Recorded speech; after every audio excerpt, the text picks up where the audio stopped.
तारीख को दिल्ली कूच को लेकर किसानों ने ऐलान किया हुआ है। किस प्रकार से सुरक्षा व्यवस्था के साथ-साथ व्यवस्थाएँ हैं, पुलिस द्वारा बढ़ाई गई हैं? पुलिस अपने पूरी तैयारी कर रखी है और आज शाम को बातचीत है, उसका आउटकम देखेंगे।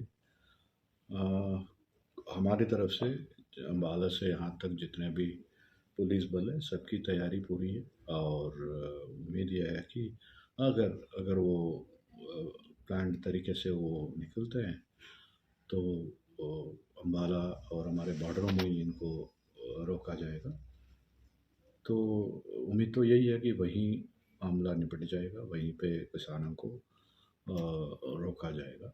तो उसके बावजूद अगर यहाँ पे कुछ लोग आने में सक्षम हुए हैं, तो उनको भी रोकने में हम कामयाब रहेंगे, उसके लिए पूरी तरह तैयार हैं। सर, कितनी कंपनियाँ लगाई गई हैं, खास तौर पर सोनीपत स्तर पर और केंद्र की तरफ से जो हैं वो आई हैं, और कितने पुलिसकर्मियों की ड्यूटी है? हमारे तो पूरे जो ज़िले की जो पुलिस फ़ोर्स है, 2000 की स्ट्रेंथ है, उनमें से 2 कंपनी हमने अम्बाला भेज दी अपने 2 अफ़सरों के साथ। जो बाकी जो फ़ोर्स है हमारे कुछ तो ट्रेन्ड कंपनी से, जो 4 कंपनी से, वो तो तैयार हैं और इसके अलावा बाकी फ़ोर्स को भी हमने 5 कंपनी और हमने एक्स्ट्रा बना के उनको भी हमने तैयार करके खड़ी कर रखा है।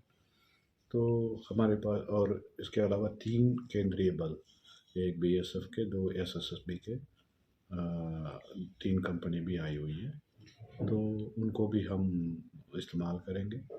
तो हमारा जो रोकने का जो पॉइंट होगा इस बार वहाँ रखा, पट्टी कल्याण, जो पानीपत साइड में जो पट्टी कल्याण है उस तरफ रखा है। वो टैक्टिकल डिसीजन है और 2 ज़िले की फ़ोर्स इकट्ठे रोकना है, तो हम थोड़े पहले ही रोक लेते हैं। 2 ज़िलों की फ़ोर्स इकट्ठे हो जाएगी तो हमारा भी स्ट्रेंथ डबल हो जाएगा। सर, यहाँ कुंडली बॉर्डर के नज़दीक भी कोई ऐसा पॉइंट हमने बनाया है, चिन्हित किया है, जिसपे दिल्ली से सटे, जैसे वो चंदी वो तो बॉर्डर है दिल्ली, देखो कुंडली में तो दिल्ली पुलिस भी अपने प्रबंध करेंगे। उनको जो सपोर्ट करने के लिए जो लोकल फ़ोर्स की ज़रूरत है वो भी हम लगाएंगे। कोई नाका वगैरह हमारी तरफ से या कोई जिगजैग इस वो तो हमने जो कर रहे हैं वो पट्टी हरियाणा में कर रहे हैं, तो उम्मीद है कि उनको वहाँ से आगे नहीं हिलने दें, क्योंकि अगर यहाँ तक आ ही गए तो फिर दिल्ली और हम मिलके इनको रोकने की सारा प्रयास करें। आम जन से क्या अपील करना चाहेंगे, क्योंकि बहुत सारे लोग जो हैं गुमराह हो जाते हैं ऐसे टाइम में, तो उनसे क्या अपील करना चाहेंगे? एक तो ये है कि जो ट्रैफिक डाइवर्शंस है वो अपडेट देखते रहें, सोनीपत पुलिस के भी, हरियाणा पुलिस के भी जो ट्विटर हैंडल है, फेसबुक है, इनको देखते रहें कि ट्रैफिक डाइवर्शन कहाँ कहाँ से हो रहे हैं।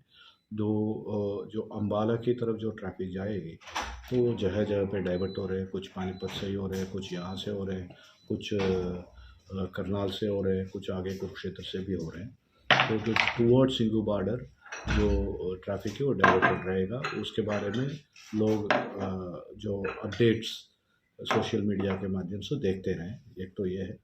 दूसरे, यहाँ पे जो लोकल लोग हैं, सो उनमें से काफ़ी जो सरपंचों ने और यहाँ के खाप के प्रधानों ने अपने चिंता उन्होंने जाहिर किया है कि क्यों नहीं होना चाहिए यहाँ पे, उनको क्या क्या नुकसान हुआ उसके बारे में हमसे भी उन्होंने शेयर किया है और उन्होंने अपने लोगों से भी अपील किया है कि इस मूवमेंट को यहाँ तक पहुँचने ना दें, जिससे उनको आर्थिक नुकसान पिछले बार बहुत हुआ है, अब इतने नुकसान अब आगे भुगत नहीं पाएंगे, ये उनका कहना है।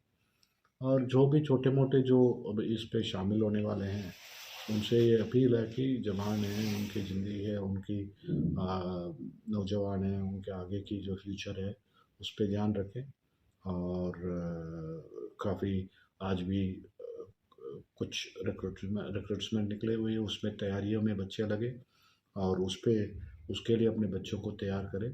तो जो भी जो नेगोशिएशन से हम पुलिस के पार्ट नहीं है, लेकिन बातचीत से निपटा दें और इसको थोड़ा शांतिपूर्वक रखने के सारे प्रयास करें।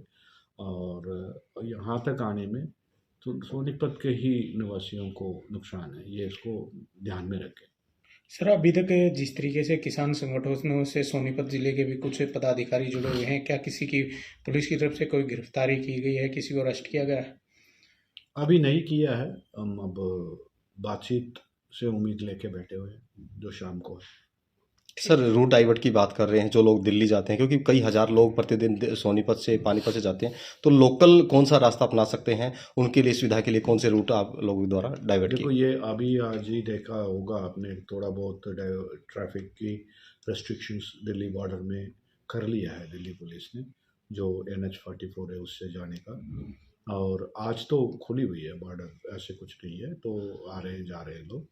तो अगर इन केस ये बॉर्डर कल किसी भी सूरत में बंद होता है तो वो दूसरे रूट्स है, करकोदा के वो चंडी बॉर्डर है या और जो छोटे रास्ते हैं उनको अपनाएं, वो डाइवर्शंस का अपडेट आता रहेगा ठीक। जो पब्लिक के लिए। ठीक, ये है।